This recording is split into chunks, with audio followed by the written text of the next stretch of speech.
ദുആ എന്നാണ് സ്വലാത്ത് എന്നതിന്റെ അർത്ഥം. അപ്പൊ നമ്മൾ 5 നേരം നിസ്കരിക്കാറുണ്ട് ദുആർക്ക് എന്നാണ്. അതിൽ വളരെ പ്രധാനപ്പെട്ട ഒരു ദുആ നമ്മൾ നടത്തുന്നുണ്ട്. ഏതാണ് ആ ദുആ? റബ്ബനാ ഇന്നീ അസ്കൻതു മിൻ ദുർരിയതി ബിവാദിൻ ഗൈരി ദീ സറഇൻ ഇൻദ ബൈതികൽ മുഹറം റബ്ബനാ ലിയുഖീമുസ് സ്വലാത്ത്. മഹാനായ ഖലീലുല്ലാഹി ഇബ്രാഹിം അലൈഹിസ്സലാം ഇസ്മായിൽ നബിയെയും ഹാജറ ബീവിയെയും മക്കത്ത് കൊണ്ടുപോയാക്കാൻ ആക്കിയതിന്റെ കാരണം പറഞ്ഞ എന്താ അറിയോ? ലിയുഖീമുസ് സ്വലാത്ത്, അവർ നിസ്കാരം നിലനിർത്താൻ എന്നാണ്. നിസ്കാരം അത്രമേൽ പ്രധാനപ്പെട്ട സംഗതിയാണ്. ആ നിസ്കാരത്തിൽ നമ്മൾ ചെയ്യുന്നത് ദുആ. എന്താണ് ദുആ? ഇഹ്ദിനസ് സിറാത്തൽ മുസ്തഖീം, അല്ലാഹുവേ ഞങ്ങളെ നീ നേരായ വഴിക്ക് നയിക്കണമേ അല്ലാഹ് എന്ന് പറഞ്ഞാൽ ഞങ്ങളുടെ കൽബിനെ ചാഞ്ചാട്ടല്ലാതെ പിടിച്ചു നിർത്തണേ അല്ലാഹ് എന്നാണ്.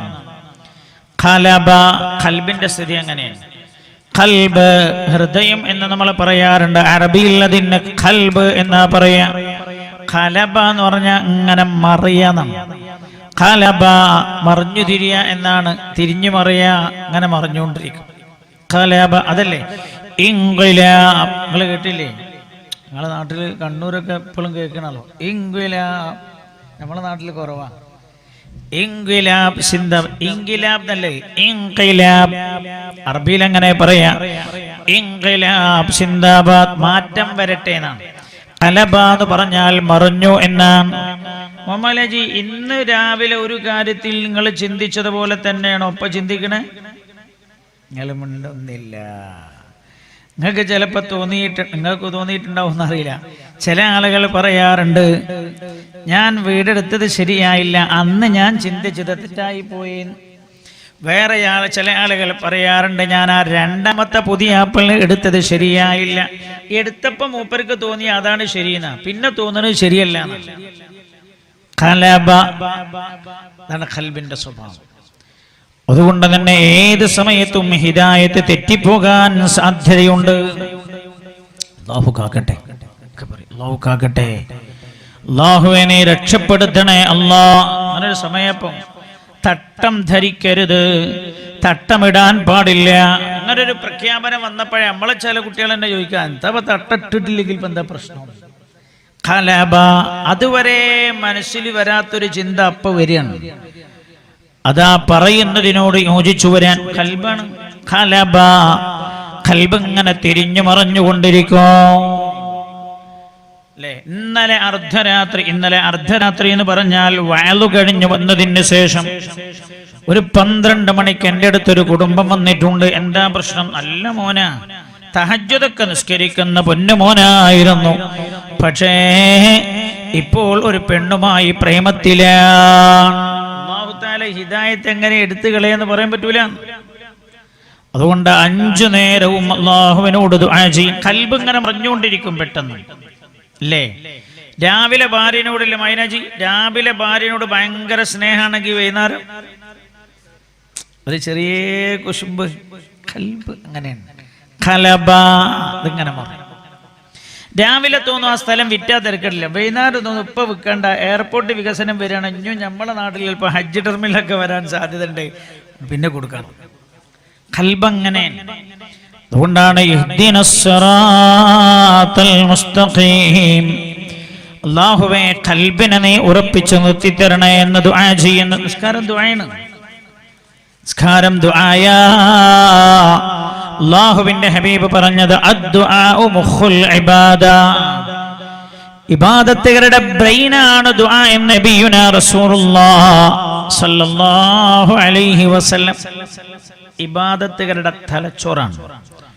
ഒരു മനുഷ്യ ശരീരത്തിൽ ബ്രെയിൻ എത്രമാത്രം പ്രാധാന്യമേറിയതാണോ അതേപോലെ പ്രാധാന്യമേറിയതാണ് ഇബാദത്തുകളിൽ പ്രാർത്ഥന എന്നത്.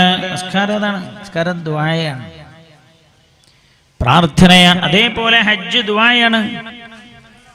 പുണ്യനബി സല്ലല്ലാഹു അലൈഹി വസല്ലം തങ്ങൾ പറഞ്ഞത് അൽ ഹജ്ജു അറഫ, ഹജ്ജ് എന്ന് പറഞ്ഞാൽ അറഫയിൽ നിൽക്കലാണ്. എന്താ അറഫയിൽ പണി? ദുആർക്കുക. അറഫയിൽ ചൊല്ലൽ നിർബന്ധമുള്ള ഒന്നുമില്ലല്ലോ, ദുആ തന്നെ.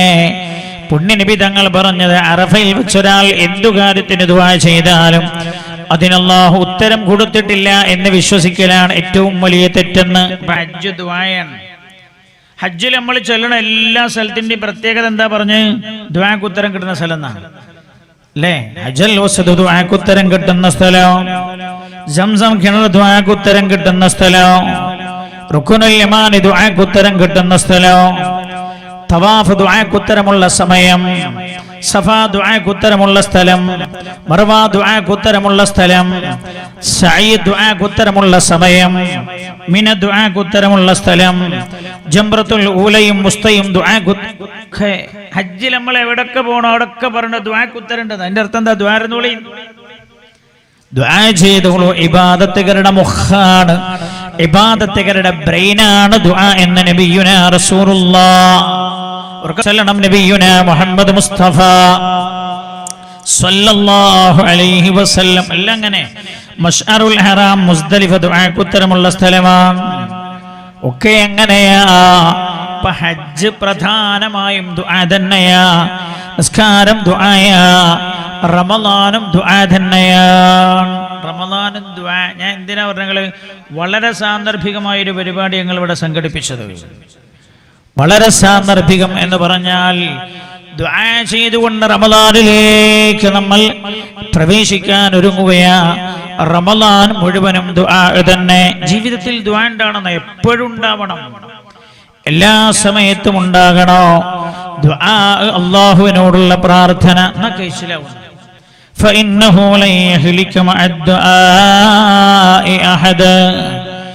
ഒരാൾ ദുആ ജീവിതത്തിൽ ദുആ കൊണ്ട് നടന്നാൽ പരാജയപ്പെടൂല എന്ന് ആരാ പറയുന്നത്? നബിയുനാ മുഹമ്മദ് മുസ്തഫ സല്ലല്ലാഹു അലൈഹി വസല്ലം. മറ്റൊരു ഹദീസിൽ അല്ലാഹുവിന്റെ ഹബീബ് പറഞ്ഞത്, ലൈസ ശൈഉൻ അക്റമ അലല്ലാഹി മിനദ് ദുആ. ദുആയേക്കാൾ അല്ലാഹുവിന് ഇഷ്ടമുള്ള വേറെ ഒന്നും ഇല്ലേ ഇല്ല. കേൾക്കണേ, ദുആയേക്കാൾ അല്ലാഹുവിന് ഇഷ്ടമുള്ള ഒന്നും ഇല്ലേ ഇല്ല. ദ്വാരക്കാരന് റബ്ബിന് ഭയങ്കര ഇഷ്ടമാണ്. ദ്വാരക്കാരന് അള്ളാഹിനോട് ചോദിക്കുക. ഒരടിമ ആവശ്യമുള്ളതൊക്കെ റബ്ബിനോട് ചോദിക്കുക. അടിമകൾക്ക് ഏറ്റവും വെറുപ്പുള്ള സാധനം എന്ത്? ചോദിക്കുക എന്നുള്ളത്. ഒരാൾ വന്നിട്ട് ഒരു 50,000 റുപ്യ എന്ന് പറഞ്ഞാൽ ഒരു വട്ടമൊക്കെ എടുത്തു കൊടുക്കും. പിറ്റേന്നും അയാൾ വന്നിട്ട് വേറെ 50,000 കൂടി തരുമെന്ന് പറഞ്ഞാൽ ഇയാളെ കണ്ണു മുറുക്കൊന്ന് പാടും. പിറ്റേന്ന് ഇയാൾ വന്നിട്ട് ഒരു 50,000 തരുമെന്ന് പറഞ്ഞാൽ ഇയാളിങ്ങനെ അവിടെയും ഇവിടെയും ചൊറിഞ്ഞിട്ടും എല്ലാം അങ്ക് എന്നു തന്നെയാണ് പണിയെന്ന് വയ്ക്കും. നാലാമത്തെ സാൽ വരുന്ന കണ്ടാൽ തന്നെ കുട്ടികളോട് പറയും, വാതിലാണ് അടിച്ചാൽ അയാൾ പുറത്താക്കിയത്. മനുഷ്യന് വെറുപ്പാ ചോദിക്കണം. അള്ളാഹുവിന് ഭയങ്കര ഇഷ്ടം. അള്ളാഹുവിനോട് ദുആ ചെയ്യുന്നവരോട് റബ്ബിന് വലിയ ഇഷ്ടമാണ്. അള്ളാഹ് എന്നെ പറഞ്ഞാൽ തരാം, എന്ത് നിങ്ങൾക്ക് വേണോലും ചോദിച്ചോളൂ, ഞാൻ തരുന്ന. നിങ്ങൾ എന്തിനോട് ചോദിച്ചാലും ഞാൻ തരാം, എന്തെന്നോട് ചോദിച്ചാലും ഞാൻ തരുമെന്ന് അള്ളാഹു. പക്ഷെ എങ്ങനെ ചോദിക്കണം എന്നല്ലേ? ചോദിക്കണമാതിരി ചോദിക്കണം. നമ്മളൊക്കെ ചോദിക്കണണ്ട കൊടുക്കാനല്ല തോന്നുക, എന്നാലും പൊട്ടിച്ചുകൊടുക്കാനാ തോന്നുന്നത്. പള്ളിയിലൊക്കെ ഇരുന്നിട്ട് നിസ്കാരത്തിന് ശേഷം ദ്വാരകമ്മ കണ്ടില്ലേ, ചുമരിങ്ങനെ ചാരി ആമീൻ ആമീൻ. ആര് കൊടുക്കാനാ? ഞാൻ ചോദിക്കട്ടെ, നമ്മളെ വീട്ടിലൊരാൾ വന്നിട്ട് നമ്മളൊരു 50,000 ചോദിക്കുക, നമ്മളെ മുഖത്തൊന്നും നോക്കാതെ അയാൾ ഒരു 50,000 തരുമോ? കിട്ടിയാർക്കിടില്ല. അല്ല, അയാൾ ഇങ്ങനെ വന്നിട്ട് മൊബൈലിൽ ഇങ്ങനെ കളിച്ചിട്ട് ഒരു 50,000 തരുമോ? എനിക്ക് എന്നെ ആവശ്യം ഉണ്ടായെന്നൊക്കെ പറഞ്ഞാൽ നമ്മളെന്താ പറയാ? ഇയാളെന്താ ഒരു മര്യാദ ഇല്ലാത്ത മനുഷ്യൻ എന്നല്ലേ ചോദിക്കാം. സയ്യിദുനാ സിദ്ദീഖ് റളിയല്ലാഹു അൻഹു പറയാം, ബദർ യുദ്ധം നടക്കുന്ന സമയത്ത് അല്ലാഹുവിന്റെ ഹബീബ് ദുആ ചെയ്ത് കൈ പൊക്കി പൊക്കി പൊക്കി പൊക്കി തോളിൽ ഉണ്ടായിരുന്ന പുതപ്പ് താഴേക്ക് വീണു. സിദ്ദീഖ് റളിയല്ലാഹു അൻഹു പറയാ, ഞാൻ ആ പുതപ്പ് അല്ലാഹുവിന്റെ ഹബീബിന്റെ തോളിൽ എടുത്തു വെച്ചിട്ട് ഞാൻ റസൂലുള്ളാഹിനോട് പറഞ്ഞു, മദി നബിയേ, അല്ലാഹു അങ്ങയെ പാഴാക്കൂല യാ റസൂലല്ലാഹ്. ഇന്ന് ദുആ ഇല്ലല്ലോ. ദുആ ഉണ്ടോ? പഴയ കാലത്തൊക്കെ പെണ്ണുങ്ങന്മാര് ഗർഭിണികളായാല് അല്ലെങ്കിൽ ഒരു ദ്വാരക്കും ഗർഭിണികളായ കാര്യമായിട്ട് ദ്വാരക്കല. ഇന്ന് ഗർഭിണികളായ കാര്യമായിട്ട് വാട്സപ്പ് കളിക്കലാണ്. അന്ന് പ്രാര്യമായും ദുആ ചെയ്യല. അതാണ് മജ്ലിസുന്നൂർ. മജ്ലിസുന്നൂർ എന്ന് പറഞ്ഞാൽ എന്താ? ലാ ബലാലും ആഫത്തും ഇടങ്ങേറുകൾ മുസീബത്തും ബദരിങ്ങളെ ബർക്കത്തിനാൽ അമൈക്കടം യാ റബ്ബന. അതിൽ വരാത്തൊന്നുമില്ല. എല്ലാ ബലാലും ആഫത്തും ഇടങ്ങേറുകൾ മുസീബത്തും. ഗർഭിണിയൊരു പെണ്ണിങ്ങനെ ചെല്ലുക. അപ്പോൾ അവളെ മനസ്സിൽ വന്നത്, കഴിഞ്ഞ ആഴ്ച കുടുംബത്തിൽപ്പെട്ട ഗർഭിണിയായ പെണ്ണിനെ 7 മാസം തലസ്പേരി ഹോസ്പിറ്റലിൽ അഡ്മിറ്റാക്കിയത്. കുട്ടി ഗർഭപാത്രത്തിൽ വെച്ച് ജീവൻ നഷ്ടപ്പെട്ടു പോയി, മരിച്ചു പോയിട്ടുണ്ട് എന്നാണ് ഡോക്ടർമാർ പറഞ്ഞത്. ഓപ്പറേഷൻ ചെയ്ത കുട്ടിയെടുത്തത്. എല്ലാ ബലാലും ആഫത്തും ഇടങ്ങേറുകൾ മുസീബത്തും ബദരിങ്ങളെ ബർക്കത്തിനാൽ അമൈക്കടം യാ റബ്ബന.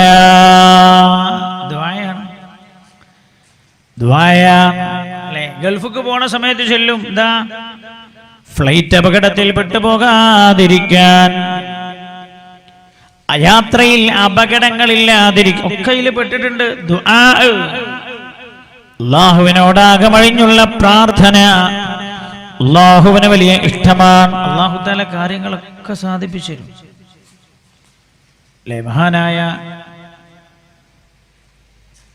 മഹാനായ നബിയുനാ റസൂലുള്ളാഹി സ്വല്ലല്ലാഹു അലൈഹി വസല്ലമ തങ്ങൾ പരിശുദ്ധ ഖുർആനിലൂടെ, അല്ലാഹു പുണ്യ നബിയിലൂടെ ഒരുപാട് സംഭവം പഠിപ്പിച്ചിട്ടുണ്ട്. എത്രയോ പെണ്ണുങ്ങൾ വന്നിട്ട് ഇപ്പൊ ചോദിക്കലുണ്ട്, ഉസ്താദേ പിന്നെ ഗർഭിണിയാവൂല എന്നാ ഡോക്ടർ പറഞ്ഞത്.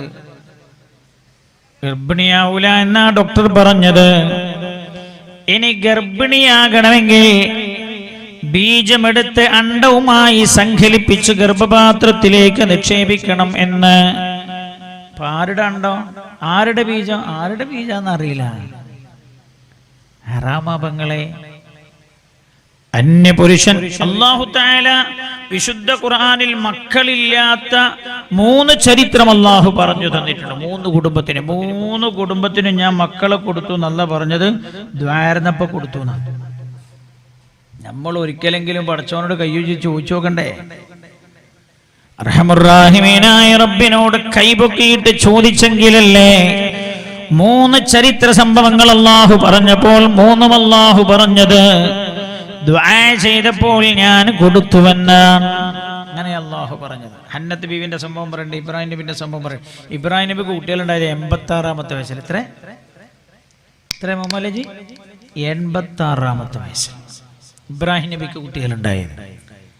ഇതൊന്നും മൂല്യമാരെ പറ്റിക്കാൻ പറഞ്ഞല്ലേ. 86ാമത്തെ വയസ്സിൽ. ഞാനും ഈ ചരിത്രമൊക്കെ വായിച്ചു പോയെങ്കിലും ഒരു 60 കഴിഞ്ഞാൽ ഇവന് കുട്ടികളുണ്ടാവില്ല എന്നാ ഞാൻ വിചാരിച്ചത്. നല്ല കാര്യം പറയാലോ അല്ലെ. അതിന് വിരുദ്ധനായ ഒരാളുണ്ടെന്നല്ലേ നമ്മുടെ നാട്ടിൽ പെടുത്ത് മരിച്ചു, ആവട്ടിക്ക അല്ലേ? ആവട്ടിക്കാക്ക് 60 കഴിഞ്ഞിട്ട് മക്കളുണ്ടായിട്ടില്ലേ? നിങ്ങൾക്ക് അറിയില്ലേ? ആവട്ടിക്ക. ഞാൻ അങ്ങനെ മനസ്സിലാക്കിയത്. ഇതൊക്കെ വായിച്ചെങ്കിലും ചരിത്രമൊക്കെ. പക്ഷേ ഫറൂഖിനടുത്ത് കരുവന്തുരുത്തിയിൽ ഒരിക്കൽ വഅദിന് പോയപ്പോൾ ഞാൻ ഭക്ഷണം കഴിക്കാൻ പോയൊരു വീടുണ്ട്. ആ വീട്ടിലെ ചെറുപ്പക്കാരൻ എന്നോട് പറഞ്ഞു, നിങ്ങൾക്കൊരു അത്ഭുതം കേൾക്കണം ഉസ്താദ് എന്ന് ചോദിച്ചു. ഞാൻ ചോദിച്ചു എന്താ? എന്നോട് പറഞ്ഞു, ഞാൻ എൻ്റെ ഉപ്പയുടെ 76ാമത്തെ വയസ്സിലാണ് ഞാൻ 1ാമത്തെ മകനായി ജനിച്ചത്.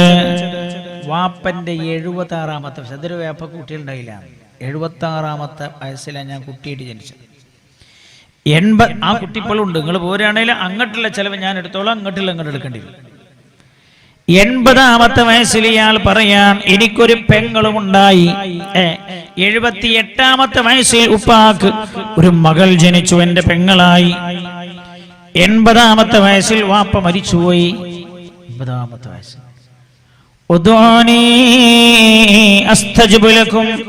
നിങ്ങൾ എന്നോട് ഉറപ്പിച്ചു ചോദിച്ചാൽ ഞാൻ തരും. ധൃതിപ്പെടരുത്. ചില ആൾക്കാർക്ക് ഭയങ്കര ധൃതിയാണ്. ധൃതി എന്ന് പറഞ്ഞാൽ എന്നാട് ചോദിച്ചാൽ നാളെ തന്നെ കിട്ടണം. ധൃതി പാടില്ല. ധൃതി പൈശാചികമാണ്. അങ്ങനല്ലേ? അള്ളാഹുവിന് ഇഷ്ടമുള്ള ആളുകൾക്ക് റബ്ബ് ഉത്തരം കൊടുക്കാൻ ഭിന്ദിപ്പിക്കുന്ന. എൻ്റെ നാട്ടിലെ കബീറാജി മൂപ്പര് പാണക്കാട് ഐതല്ലി തങ്ങളെ വീട്ടിൽ ചെന്ന ഐതല്ലി തങ്ങൾ ഒരാൾ ഇരിക്കുന്ന മൂപ്പര് വലിയ ക്ലോസാണ്. അപ്പം വേഗം വന്ന ആൾക്കാരുണ്ടോ തിരക്ക് ഓലൊക്കെ വിട്ടിട്ട് മറ്റോ അവിടെ ഇങ്ങനെ കുത്തിരിക്കന്നെ ഞങ്ങളവിടെ ഇരിക്കുക. സ്നേഹമുള്ള ആളുകളെ നമ്മൾ അങ്ങനെയല്ലേ അല്ലാഹു തആല അവരുടെ സ്നേഹത്തിന്റെ ആഴം എത്രയുണ്ട് എന്ന് പരിശോധിക്കുന്നതാണ്. അങ്ങനെയാണ്. ഗർഭപാത്രം നിറയെ മുഴ എന്ന് പറഞ്ഞു വന്ന ഒരു പെണ്ണുണ്ടായിരുന്നു തളിപ്പറമ്പിലാണ്. ഡോക്ടർ പറഞ്ഞത് ഗർഭപാത്രം എടുത്തു കളയണമെന്ന്. 22 വയസ്സ്. ഗർഭപാത്രം എടുത്തു കളഞ്ഞാൽ ഈ കാര്യമറിഞ്ഞാൽ ഭർത്താവെന്നെ ത്വലാഖു ചൊല്ലുമെന്നാണ് അവർ പറയുന്നത്. പിന്നെ കുട്ടികളുണ്ടാവില്ലല്ലോ, അല്ലെങ്കിൽ ഭർത്താവ് വേറെ കല്യാണം കഴിക്കും. രണ്ടും ഒരു പെണ്ണിന് പ്രയാസമല്ലേ? റബ്ബുൽ ആലമീനായ അല്ലാഹുവിനോട് ഇരുന്ന് ദുആ ചെയ്ത് അത്ഭുതം കേൾക്കണം. നിങ്ങൾക്ക് 40 ദിവസം കഴിഞ്ഞിട്ട് ഡോക്ടറെ അടുത്ത് പോയി രണ്ടാമത് സ്കാൻ ചെയ്ത് നോക്കുന്ന സമയത്ത് ഒരുപാട് മുഴയും അത്ഭുതകരമായി പൊട്ടിപ്പോയിട്ടുണ്ട്, ചുങ്ങിപ്പോയിട്ടുണ്ട്. ഡോക്ടർ തന്നെ പറയാൻ അത്ഭുതമാണ്. ദുആക്കതിന് കഴിയുന്നതാണ്, ദുആക്ക് കഴിയും. പക്ഷെ എന്ത് വേണം? പറഞ്ഞിട്ട് ഖലീലുല്ലാഹി ഇബ്രാഹിം അലൈഹിസ്സലാം പരിശുദ്ധമായ മക്കയിൽ വെച്ച് ചെയ്തൊരു ദുആ ഖുർആൻ എടുത്തു പറയുന്നുണ്ട്. എന്താ ഖുർആൻ എടുത്തു പറഞ്ഞ? റബ്ബനാ ഇന്നി അസ്കൻതു മിൻ ദുർരിയതി ബിവാദിൻ ഗൈരി ദീ സറഇൻ ഇൻദ ബൈതികൽ മുഹറം റബ്ബനാ ലിയുഖീമുസ് സ്വലാഹ ഫജഅൽ അഫ്ഇദതം മിനൻ നാസി തഹ്വി ഇലൈഹിം. ഇബ്രാഹിം നബിയുടെ ഒരു ദുആ ഖുർആൻ എടുത്തു പറയണം. ഇബ്രാഹിം നബി ഹാജറ ബീവിനെയും മകൻ ഇസ്മായിൽ അലൈഹിസ്സലാമിനെയും മക്കത്ത് കൊണ്ടുപോയാക്കുമ്പോൾ ഈ 3 ആൾക്കാരല്ലാതെ 4ാമത്തെ ഒരാൾ അവിടെ ഇല്ല. 4ാമതൊരാൾ ഇല്ല എന്ന് മാത്രവുമല്ല, ഒരു പറവ പോലും മക്കയിലേക്ക് വരാറില്ല. പാറക്കെട്ടുകൾ നിറഞ്ഞ മലകൾക്കിടയിൽ ഹാജറ ബീവിയെയും പൊന്നുമോനെയും അമ്മിഞ്ഞ പാൽ മോന്തി കുടിക്കുന്ന പൊന്നുമോനെയും വിട്ടേച്ചു പോരുമ്പോ ഇബ്രാഹിം അലൈഹിസ്സലാം ചെയ്തത് എന്താണെന്നറിയോ? കഅബക്ക് നേരെ തിരിഞ്ഞു ഒരൊറ്റ പ്രാർത്ഥനയാണ്. നമുക്ക് എന്തേലും വിഷമം വന്നാ നമ്മൾ പായിട്ട് വേറെ ഏതോ സ്ഥലത്തേക്ക്